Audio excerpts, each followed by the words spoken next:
Ese es el progreso, retroceder este otro rojo. Entonces, Queridos amigos, que tengan todos ustedes un buen día. Han pasado el diluvio, las aguas, esperamos que el gobierno pueda superar la infinidad de situaciones terribles que está azotando nuestra Pacha, pero que está acostumbrada. Lo hemos visto en numerosas oportunidades que conversamos acá con ustedes, que es un país azotado por muchas situaciones, desde políticas hasta naturales, como es en el caso actual. Quiero saludar a mi querido amigo, don Javier Tortelo. Bienvenido, Javier. Muchas gracias, Patricio. Un gusto estar aquí. Fue esta segunda ocasión. Perfecto. Se nos está acostumbrando a mantenerlo, se nos está acostumbrando a trabajar con nosotros. Un saludo a Jorge Vidal, el almirante, anda en el sur, en una visita familiar. Y bueno, les recordamos que aquellos que estimen que este programa es de su agrado, háganle al like, suscríbanse, toquen la famosa campana, porque eso nos ayuda a nosotros a ir instalándonos, posicionándonos en YouTube. Bueno, una vez más, Radio Portales, la primera de Chile, 89.5 FM, estéreo total. Queremos que esta reunión sea de síntesis. Hemos estado en muchos capítulos hablando de la historia de Chile desde su inicio, pero hoy día vamos a hacer, con la ayuda de Javier, un resumen de lo que vimos respecto del capítulo Guerra del Pacífico, que ha sido lo más largo que hemos hecho hasta ahora, porque ya queremos cambiar de tema, dar por cerrado el ciclo Historia del Pacífico. Y es así como vamos a partir hablando de el primer enfrentamiento que tuvo Chile con las fuerzas perú-bolivianas, que fue el combate de Chipana. ¿Te recuerdas, Javier, el combate de Chipana? Era un combate, literalmente, no tuvo una gran importancia estratégica, pero marcó una énfasis, una idea de lo que iba a ser la guerra. Dos buques peruanos, individualmente bastante más poderosos que el que... Sin embargo, el chileno cumplió su tarea de llevar la correspondencia que tenía que llevar y no se dejó ni amedrentar ni detener por los peruanos. En la Magallanes, don Juan José Latorre. Ahí Juan José Latorre comienza a mostrar su genio militar. Un buque bastante inferior y no duda en presentar combate. Así es que empieza a mostrarse la forma de hacer la guerra del pueblo chileno. Luego de eso, bueno, viene el 21 de mayo, que lo tenemos a nuestra espalda, que la verdad que si nos ponemos a conversar del 21 de mayo podemos ocupar todo el tiempo. Pero ¿qué dirías tú que, resumiendo el 21 de mayo, qué es lo que queda para la historia de Chile? Yo creo que lo importante del 21 de mayo es la forma en que movilizó al pueblo de Chile en esta guerra. Ya era el siglo XIX, muchas guerritas, mucha actividad bélica, todavía estaban los países estabilizándose, y estas guerras se percibían como una cosa lejana. Claro. Pero el ejemplo de Prat fue el que movilizó a la población chilena para continuar, avanzar y presionar al gobierno, que finalmente llevar una guerra no es fácil. Exacto. Hay muchos investigadores que dicen que el 21 de mayo nace la nacionalidad chilena. El sentido de nacionalidad chilena nace el 21 de mayo porque se galvaniza el naciente Chile, porque todavía estaba naciendo. Si recuerden ustedes que nos hicimos totalmente independientes en 1818 y estamos en el 79, o sea, 60 años apenas. Entonces, el combate naval de Iquique produce ese efecto que dura hasta el día de hoy. Pero, insisto, en su momento hablamos bastante de lo que fue el 21 de mayo, sobre todo la personalidad impresionante de Prat, que no nos vamos a quedar allí para poder hacer la síntesis completa. Luego viene el gran combate de Angamos. Ahí te dejo. La gran batalla de Angamos. Batalla en este caso porque sí tuvo una importancia primordial, o sea, tuvo un efecto estratégico importante. Desapareció el poder naval peruano y permitió que Chile tuviera la libertad de usar el mar. Exactamente. Notablemente, durante el periodo en que el Grau recorrió las costas chilenas, tuvimos mucha suerte. Pudimos haber perdido mucho más, perdimos solamente un transporte, un par de bombardeos, pero no perdimos prácticamente nada significativo en cuanto a poder. Tuvimos suerte, pero por eso, desapareciendo esto, podíamos pasar al resto de la campaña, que fue la que nos dio finalmente el efecto deseado. Y qué bueno que Javier me corrige respecto de combate y batalla. La batalla es cuando se producen puntos de inflexión. Y la batalla de Angamos es un punto de inflexión en la fase marítima.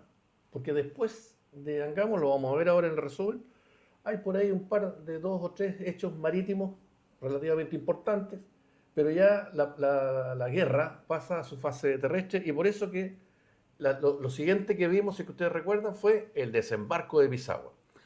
Desembarco Pisagua, que tiene la gracia de ser, por un lado, la primera operación anfibia moderna de la historia, en que se establecieron varios conceptos y notablemente esos conceptos fueron impulsados, llevados adelante por 2 personas que no tenían una gran formación militar. Por un lado, el ministro de Guerra en campaña, que era un civil puro, y que ideó gran parte de la idea de hacer 2 operaciones separadas, una principal, una secundaria, desembarcar detrás del punto en que se quería capturar, que era Iquique. O sea, hay toda una planificación hecha por él. Y por otro lado, la participación también protagónica de un personaje del que creo que vamos a hablar después, de Patricio Lynch, que organizó los transportes en forma tan impresionantemente bien hecho, primera vez que se hacía una cosa así, de que pudo hacer un desembarco en que la logística comenzó a funcionar inmediatamente, llegaron a tiempo, en orden correcto, todos los medios para poder apoyar a esas fuerzas que se desembarcaron.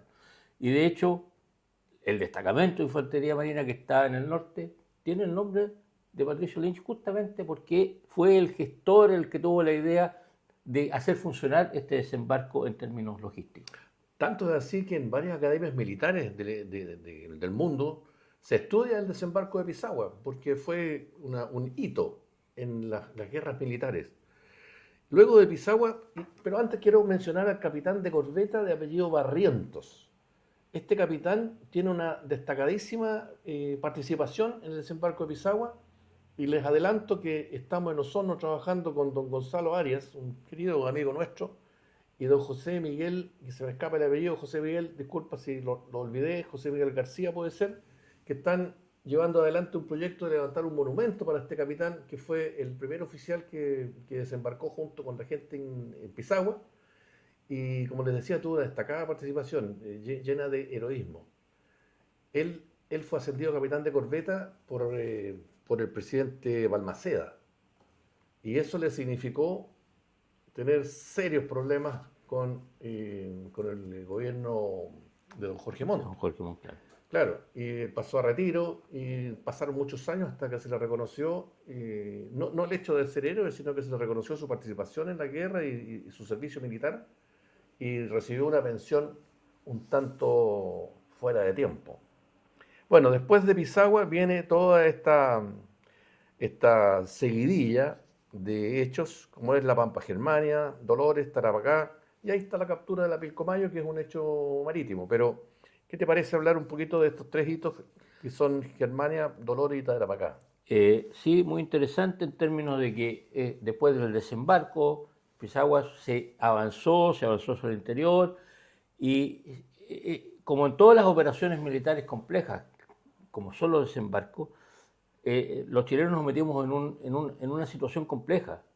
Había un ejército no menor en el sur, que estaba en Iquique, el general Buendía, y el boliviano que andaba dando la vuelta y que pudo llegar a enfrentar, a rodear desde Arica las tropas. Afortunadamente, el general boliviano, el presidente que venía ahí, se anduvo complicando y finalmente no, pero estuvimos en peligro de quedar rodeados, lo que le pasó a los americanos, por ejemplo, en desembarcar en Italia en la Segunda Guerra Mundial, que quedaron bloqueados por 2 fuerzas enemigas y se quedaron 6 meses ahí sin hacer nada en Anzio. Correcto.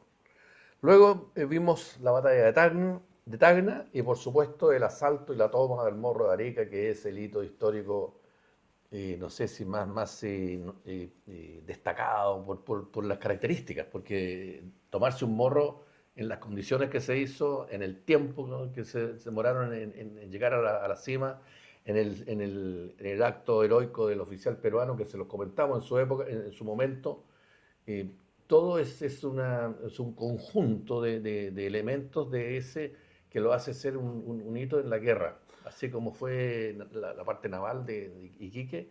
La toma del Morro de Arica es un emblema, a eso me quería Sí, llegar. es muy simbólicamente muy importante, sin embargo, y en ese sentido quiero disentir con muchos, yo sé que nuestros hermanos militares eh, pueden molestarse sobre esto, pero en realidad fue mucho más importante en esa campaña la batalla de Tacna. La Correcto. batalla de Tacna significó que Bolivia abandonó la guerra, que el ejército, el último ejército profesional que le quedaba a Perú, buena parte de él, excepto la guarnición del Morro, se perdió y se fue a Arequipa y no participó nunca más en la guerra. Y por consiguiente, Perú perdió su capacidad de combate terrestre. Si bien Arica había que tomarlo, era una cosa que se iba a hacer de una u otra forma. Pero ganar la batalla de Tacna en las condiciones, enfrentar un ejército que no tenía para dónde volver, Chile no tenía cómo devolverse de ahí, contra un lugar fortificado, preparado, que el presidente de Bolivia, que tomó el mando de las tropas por ser presidente, cometió algunos errores, trató de avanzar en la noche, se perdió, volvió, entonces sus tropas estaban cansadas, pero el ejército logró superar todo eso y vencer con buena cantidad baja, y fue el primer gran triunfo de la conducción del general Baqueano. Correcto, correcto. Después que comentábamos nosotros, ya avanzada la guerra, Chorrillos, Miraflores como paso previo a la definitiva ya ocupación de Lima. Entonces ahí me gustaría que te refirieras un poquito a esos dos hitos que son importantes. Sí, yo diría que fueron las dos batallas más numerosas, en que hubo más tropas en la historia de América del Sur. Eh, Prácticamente 20.000 hombres por lado, un asalto, Con muchas bajas. muchas bajas, Muchas bajas. un asalto sobre fortificaciones preparadas, un poco apurado, pero igual bien preparadas.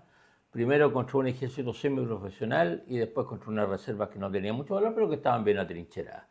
Sí, fue importante, se enfrentó, se obviaron otras alternativas que incluso había propuesto el ministro de Guerra en campaña, que ya era nuestro viñamarino aquí, Vergara, que era un buen aficionado, pero que había leído mucho sobre guerras en Europa, que era otra realidad.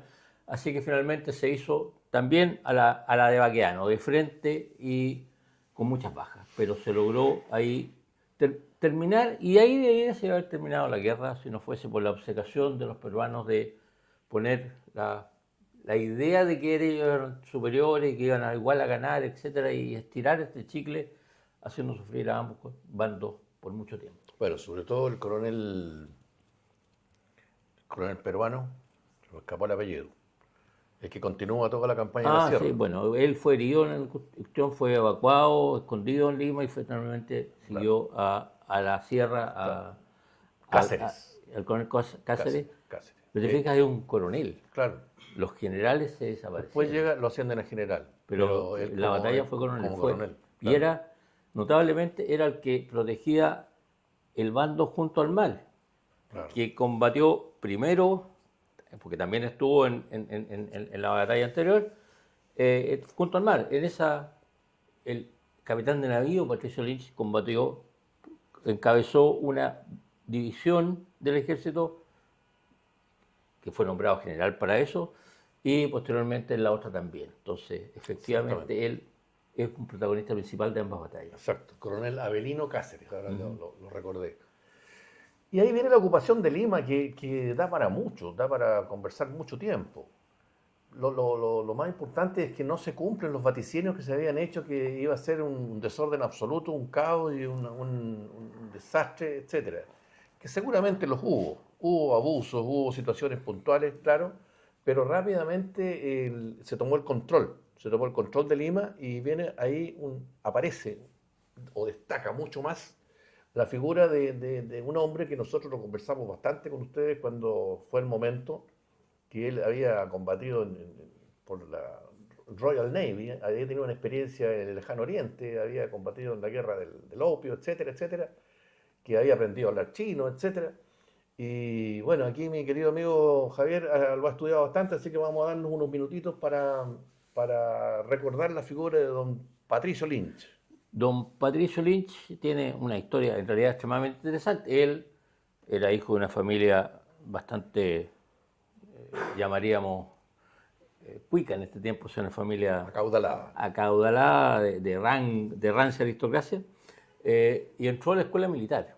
En ese tiempo, recordemos, la Armada funcionaba cuando había guerra, y cuando se terminaban las guerras, se desarmaba la marina, se vendían los buques y desaparecía y cerraba la escuela naval. Entonces él quería ser marino, pero no había más escuela naval, así que entró a la escuela militar. Se formaban en ese momento los oficiales navales y militares.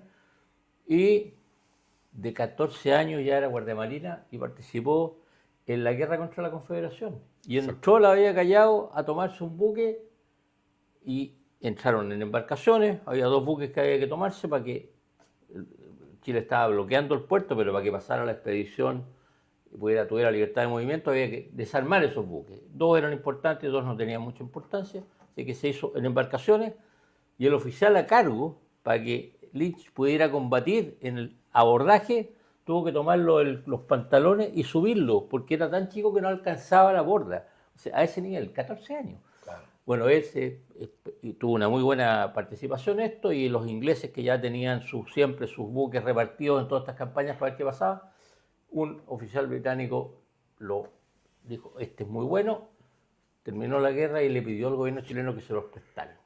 El gobierno chileno, con tal de deshacerse de estos marinos, pues ya se había acabado la guerra y querían deshacer la marina para variar, entonces se los prestó y participó embarcado en buques ingleses.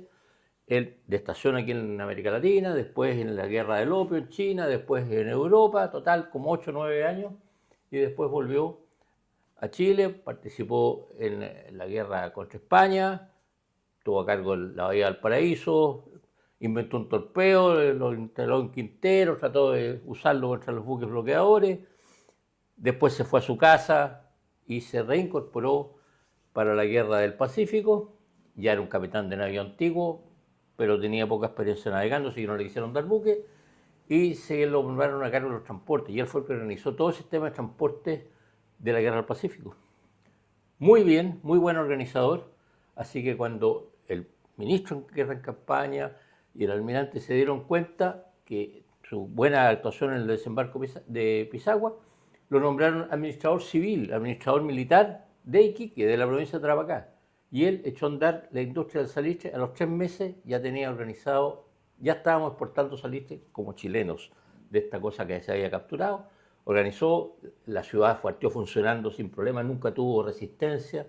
Así que después fue al norte y participó en la batalla de Tacna, al mando de tropas de tierra. Posteriormente, mientras se desplazaba, se preparaba el desplazamiento hacia las batallas, a lo que iba a ser la tercera fase, las batallas de Chorrillos y Miraflores, él recibió un grupo de militares, buques, y fue al norte a hacer guerra de corso. En esa zona estaban las azucareras, que las plantas de azúcar, que eran las que daban plata para el Perú. Él les puso cupo, les fue forzando, fue incluso quemando algunas porque eran las reglas del juego. Finalmente, con su habilidad, inteligencia económica y política, logró que ningún reclamo de extranjeros prosperara y finalmente fue llamado de vuelta cuando eran las batallas para entrar a Lima. Fue nombrado coronel a cargo de una de las brigadas y posteriormente de divisiones en la batalla de Chorrillos y Miraflores. Y por supuesto, cuando terminó la guerra, como era un muy buen administrador y tenía muy buena llegada a la 4 idiomas, el inglés, francés, español y chino, y tenía una capacidad fantástica de hacer buenas relaciones, lo nombraron entonces a cargo general en jefe, por eso lo vemos con estrellas de general de comandante en jefe, no existían las 4 estrellas todavía, 3 estrellas, o sea, comandante en jefe de las tropas de ocupación, pero con sus galones de contraalmirante. Entonces era general y uno va al Museo Militar en Santiago y es el general Patricio Lynch. Bueno, y él entonces fue nombrado así por los propios extranjeros que vivían ahí, el último virrey del Perú. Él hizo funcionar la ciudad, la economía, el comercio, dio seguridad, así que un tipo muy, muy especial, muy especial. Sí, realmente valía la pena escuchar esto de labios de nuestro amigo Javier Tortelo, porque en su momento con Jorge Vidal también comentábamos el título de Príncipe Rojo y tantas cosas que ocurrieron durante su gestión. Era un hombre de mucho carácter, mucho carácter. Incluso le habían dicho de acá en Chile, las malas lenguas, de que estaba prefiriendo al Perú respecto de Chile, porque había mucha envidia, porque le estaba yendo extremadamente bien, llegaba dinero del Perú cuando Chile estaba con sus arcas escuálidas, entonces su gestión fue tremendamente importante para nosotros. De hecho, una vez que terminó eso, volvió a Chile y lo mandaron de embajador plenipotenciario en Europa, ni siquiera en un país, en Europa. Lo primero que hizo fue llegó a España y firmó el Tratado de Paz. Nosotros todavía estábamos en guerra con España de la guerra del año 66. Nadie se había preocupado de firmar. Como era un caballero de carta cabal, se presentó con el rey, se hizo mucha amistad, firmaron la paz. De ahí se fue a Francia, Alemania, tenía que hacerse tratamientos médicos y finalmente murió. Cuando se dio cuenta que no tenía caso, lo que tenía era aparentemente un cáncer, partió de vuelta y 2 días después murió. Bajaron su cadáver en las Islas Canarias. El rey de España ordenó que lo embalsamaran y que prepararan un buque de guerra para llevar su cadáver a Chile. Y el gobierno chileno dijo, no, nosotros tenemos uno de los blindados en reparaciones allá, así que y se trajo en el blindado. Y cuando llegó aquí a Valparaíso, fue igual que la llegada del el cadáver de Prat. Una fiesta impresionante, arcos, etc. Perfecto. Pero ya era un cadáver. Pero que bien que Chile haya reconocido a ese tremendo hombre que tuvimos en Chile. La Guerra del Pacífico destaca aquí en Chile por la aparición de prohombres. Y ahí tengo que darle la razón a un querido amigo mío peruano que me dice en una oportunidad, ustedes no nos ganaron la Guerra del Pacífico. Y yo me quedé esperando que complementara su tesis. Me dijo, ustedes no la ganaron, nosotros la perdimos.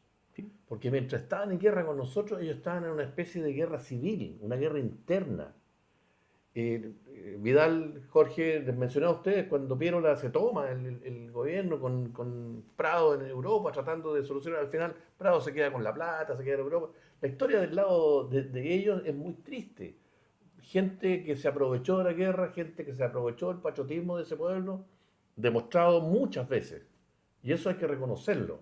Demostrado muchas veces, ellos tuvieron grandes dificultades, tenían distintos calibres para usar los fusiles, muchas veces llegaban las municiones, pero no les llegaban municiones a todos. Entonces tenían que combatir sin balas, solamente bayoneta y cuerpo a cuerpo. Entonces, en cambio acá aparecieron realmente prohombres, como este caso que mencionas tú, Lynch, el presidente Pinto, extraordinario, Sotomayor, y así, tantos otros que fueron apareciendo.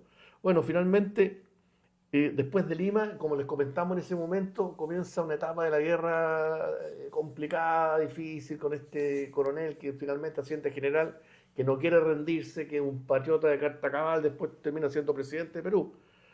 Y viene toda la campaña de la Sierra, donde destacaron notablemente Concepción, Sangra y finalmente Huamachuco. Pero, me dice Javier, pero un momento, viene el Tratado de Ancón, ¿de acuerdo? Donde Perú cede una cantidad de territorio impresionante. Pero hay algo más, todavía hay un hito, y ese me gustaría lo comentara. Bueno, si bien es cierto, general o coronel y después general puso sus tropas en el norte y ahí hizo resistencia, las tropas que habían salido de la batalla de Tacna, más el resto que escapó, el ejército que escapó de Lima, se reunieron en el sur. 20.000 fueron más o menos. Más o menos en Arequipa, y de ahí recibían desde Argentina a través de Bolivia munición, armas y dinero. Así que ese grupo estaba a cargo del almirante que había defendido Tacna y etcétera, que en su tiempo estuvo a cargo de Arica antes de la batalla de Tacna.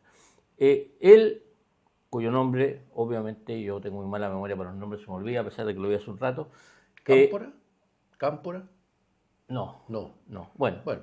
El asunto es que este almirante tenía su gobierno ahí y hubo que mandar entonces una nueva expedición para terminar esta resistencia. Había un gobierno establecido que tenía un territorio, que recibía armas, etc.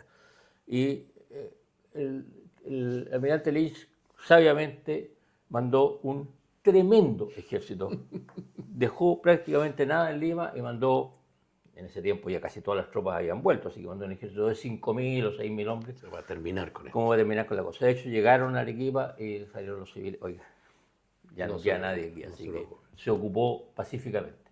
Pero, como ustedes ven, Arequipa está, bueno, aquí está Potosí, entonces está cerca del lago Titicaca y por ahí entraban el material desde Argentina para ellos, pero finalmente esas tropas se disolvieron y recién ahí terminó de verdad la guerra. Ya se había firmado el acuerdo, el tratado de Ancón, pero la guerra de verdad terminó con la ocupación de Arequipa. 29 de octubre de 1883 se terminan los batallones olvidados. Nosotros en su momento le comentamos a nuestros oyentes, las personas que lo ven en televisión, lo terrible que fue esa fase de la guerra, porque toda esa gente seguía combatiendo, mientras acá en Chile se vivía la paz, las fiestas, los saraos y todo, la entretención, y todo el mundo decía se acabó la guerra. Y habían muchos chilenos todavía dando su vida. Yo quería, nos queda muy poco tiempo, insistir en dos temas que de alguna forma son el efecto final de la guerra para los efectos del mediano plazo. El primero, ya que estamos en una cosa fundamentalmente naval, el efecto para la Marina. Como les dije, la Marina desaparecía después que cada guerra ganaba. De hecho, los blindados que nos permitieron ganar la guerra del Pacífico los compramos porque teníamos una guerra en ciernes con Argentina. Les recuerdo, Arturo Prat fue a espiar a Argentina porque se estaba preparando una guerra con Argentina y por eso compramos estos blindados. A observar. Fue a observar ya, ¿sí? Fue a tomar nota. No, y fue a Uruguay, no a Argentina, pero bueno. Sí. Ahí viajaba a Buenos Aires. Viajaba, sí. Bueno, entonces efectivamente ahí se dieron cuenta los gobiernos que esto no podía seguir y se comenzaron a comprar sucesivamente barcos, buques de guerra, incluso buques muy importantes como el crucero Prat, que fue antes que terminara la guerra ya había llegado aquí. Causó el crucero Prat tal importancia que obligó a Estados Unidos, que tenía una marina muy chiquitita, a generar una tremenda marina. La gran flota blanca que pasó por aquí en los años 1905, por ahí, con 24 acorazados, fue generada porque no fueron capaces de enfrentarse en la crisis de Panamá con el crucero Prat, que era capaz de hundir toda la marina americana porque eran buques de madera todavía.